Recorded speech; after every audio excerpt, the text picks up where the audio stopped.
আসসালামু আলাইকুম। আমি মোহাম্মদ আতিকুর রহমান অমিরাজ। আজ আমরা ৫০ বছরের পারিবারিক ঐতিহ্যবাহী আমাদের এলাকার এক বিখ্যাত ঘোষের বাড়িতে যাচ্ছি। আপনারা জানেন, পাবনা হলো ঘৃতের খনি।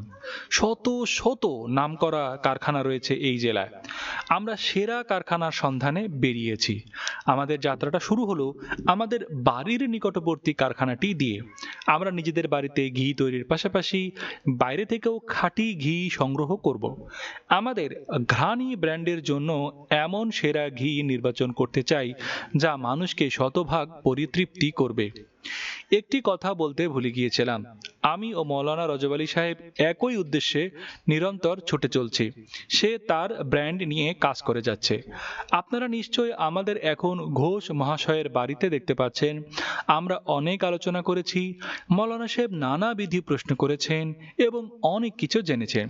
ইনশা আল্লাহ খুব দ্রুতই আমরা আপনাদের সামনে খাঁটি ঘি উপস্থাপন করব।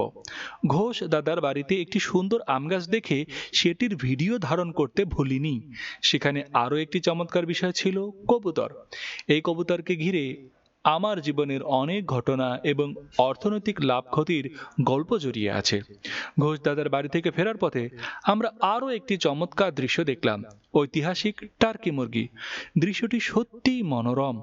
এমন প্রাণীকে ভালো না বেশে উপায় নেই। নোবেলজয়ী ফরাসি সাহিত্যিক আনাতল ফ্রান্স যথার্থই বলেছেন, যতক্ষণ না একজন মানুষ কোনো প্রাণীকে ভালোবাসছে ততক্ষণ পর্যন্ত তার আত্মার একটি অংশ সুপ্তই থেকে যায়। খাঁটি ঘি নিয়ে খুব শীঘ্রই দারুণ আপডেট আসবে, আমাদেরই সঙ্গে থাকুন।